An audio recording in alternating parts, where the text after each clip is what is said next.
Hey there, good evening, everybody. I want to welcome you here to the Prog Monster. My name is Murph. I am the host of this show, a show dedicated to progressive rock and other forms of rock music. So, we're here to do an episode of Favorites, show I do every Wednesday night. I pick some topic that I either do a ranking, or maybe I talk about 5 this or 5 that, or maybe I talk about 10 great songs, or maybe I make a list of my favorite bands, but there's always some kind of list involved.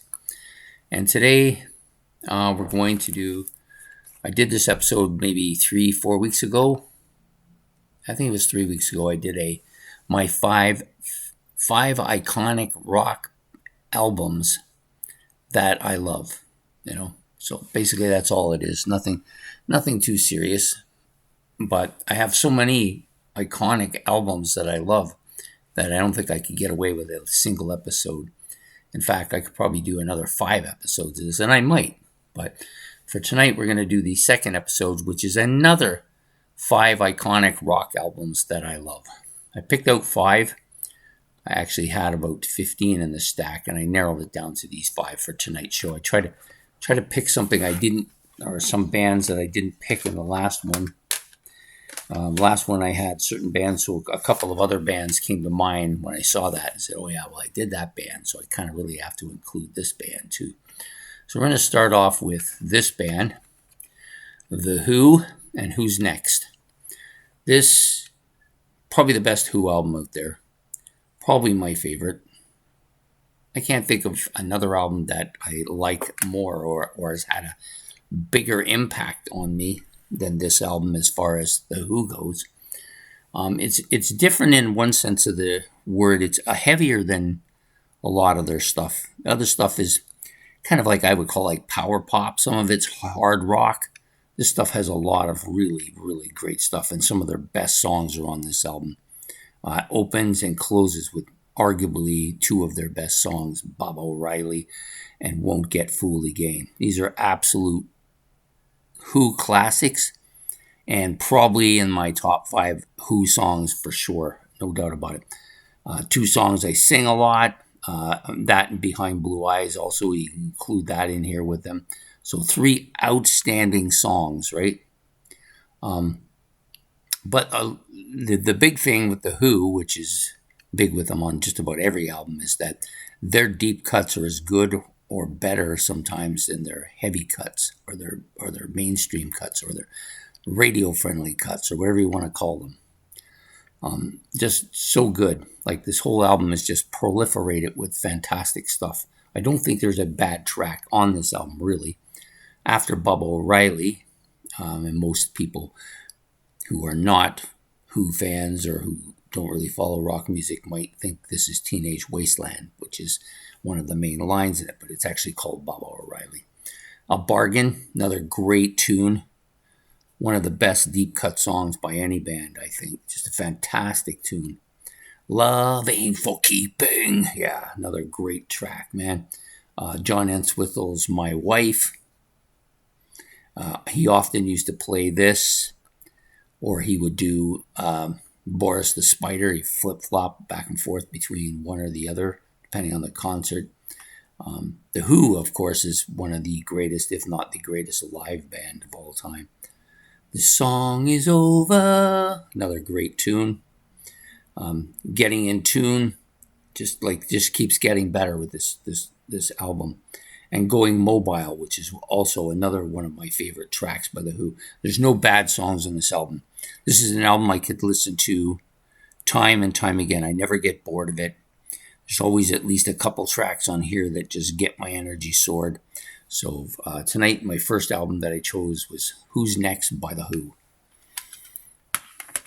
Next up, this is another legendary album. Many people love this album. In fact, this is probably the album that makes this band so iconic, and that is this one, A Night at the Opera by Queen.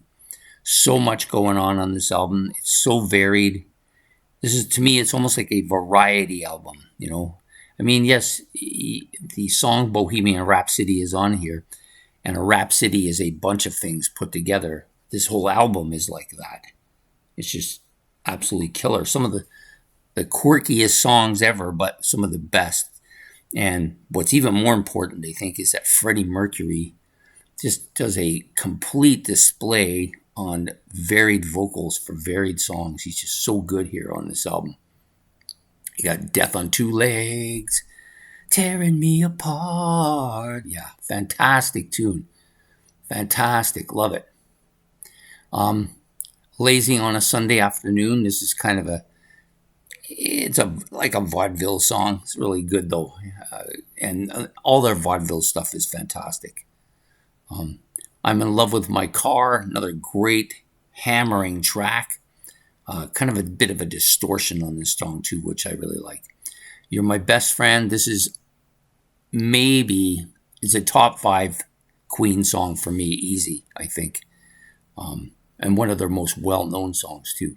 39, good track. Sweet Lady, good track. Seaside Rendezvous, this one's kind of a whimsical kind of vaudeville type thing as well. Love of My Life, this is, he really does, it can almost bring tears to your eyes how good this guy's voice is. Like there's just really, as much as I love Ronnie James Dio and John Anderson, there's Dennis D. Young. Does anybody really have the kind of voice this guy has? I don't think so.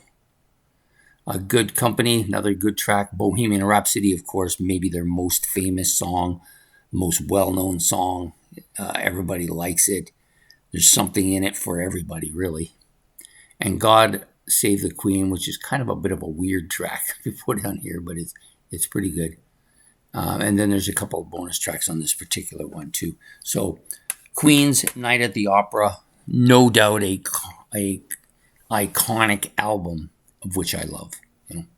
Next up, this may be not as iconic as some of the other 5 albums here tonight, but I was looking through this group trying to decide which album I want to do, because I don't want to do, there's a couple I've been doing more of lately, so I wanted to try and do something that I love a lot, but I don't necessarily talk too much about, and that's this one. Iron Maiden's Seventh Son of the Seventh Son.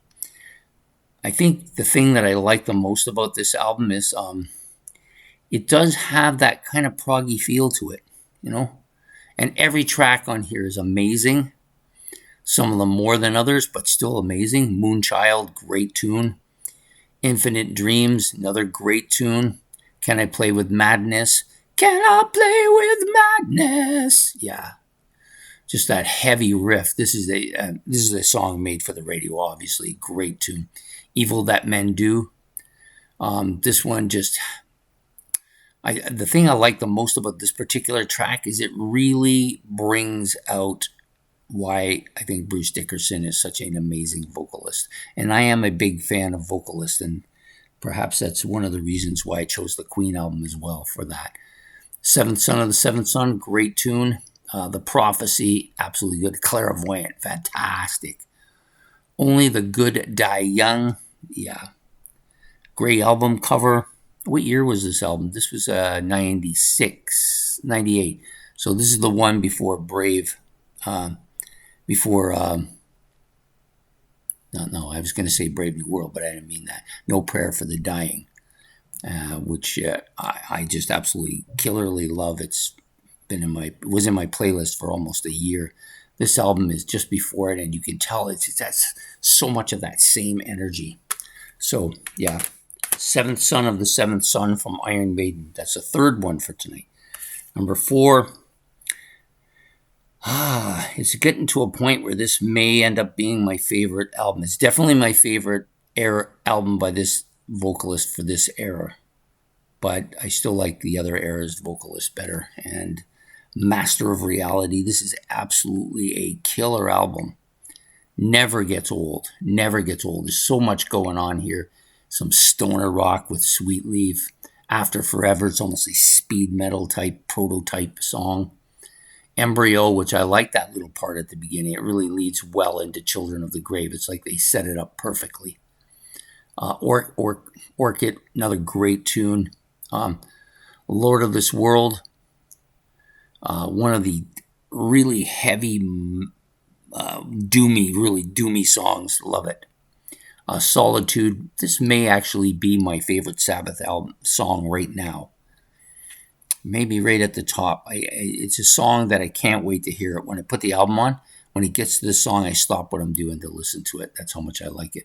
And Into the Void, another great track. Yeah, this is a very strong Sabbath album. Definitely iconic in every sense of the word. People go to this. It has had influence on so many genres of music. Yeah, fantastic album. Black Sabbath's Master of Reality. And then this album, I couldn't help but put it on here. One of the biggest selling rock albums in history. A rock and roll treasure. A new beginning for this group at the same time. And yet I love the other vocalist better than him, but this album has a special place. AC/DC's Back in Black. It's iconic in every sense of the word. You know, when I think of this album, like, my favorite band is Rush. Most people know that. Rush sold 40 million albums over the course of their entire career, which is a phenomenal feat. This album sold 40 million copies by itself. That's how strong this is. Mutt Lange, of course, producing this album. Fantastic album. Every tune on here, I think, is good. Some are have more longevity with me. Some of them are burned out because of overplay on the radio, but that's not to say that they're bad songs. Of course, the big ones, Hell's Bells, Back in Black, and You Shook Me All Night Long. Probably overplayed, many of them, but really well known. Of course, they're iconic songs. What Do You Do for Money, Honey, and Shoot the Thrill, among my favorite AC/DC tracks. Giving the Dog a Bone, this is a well-known track by most people who follow this band and follow this type of music. And this is, to me, not a heavy metal album. This is just a hard rock and roll album. The last three tracks on it, Have a Drink on Me, Shake a Leg, and Rock and Roll Ain't Noise Pollution, they're not as good as the rest of the album, but if they were on another album that didn't have those iconic songs, they would probably be the iconic songs. So, yeah, strong album. AC/DC's Back in Black. So those are the 5 albums I chose for another 5 iconic albums that I love. You know, I'll just reiterate them all in case you come in a little bit late here. AC/DC's Back in Black. Black Sabbath's Master of Reality. Iron Maiden, Seventh Son of the Seventh Son. Queen's Another Brick. Queen's A Night at the Opera. I almost did it there, eh? And then the Who's Next. It's kind of ironic too that I didn't do this intentionally, but I did not pick any progressive rock albums. These are all hard rock, pretty much hard rock albums, all of them. And I didn't think of it at the time when I did it, but that's how it's worked out tonight. So we got another 5 iconic rock albums that I love. I hope you guys love these albums as much as I do. If you want to make any comments about any of the 5 albums, you can do that below. If you want to add some iconic albums that you want to say something about here, you can do that as well. Please do not forget to hit the like and subscribe. I'm tongue-tied here tonight. And I appreciate everybody's attention to what's going on here. That's great. I'm very happy to have people come on and make comments as well. So anyways, I hope to see you all next Wednesday night for another episode of Favorites. I'm not sure what I'm going to be doing next week. I'm kind of leaning towards maybe doing a band ranking. I have one in mind. I'm thinking about it. I'm going to decide during the week whether I really want to do it now or wait a little bit. Anyways, we'll talk to you later. So take care and have a good evening and goodbye.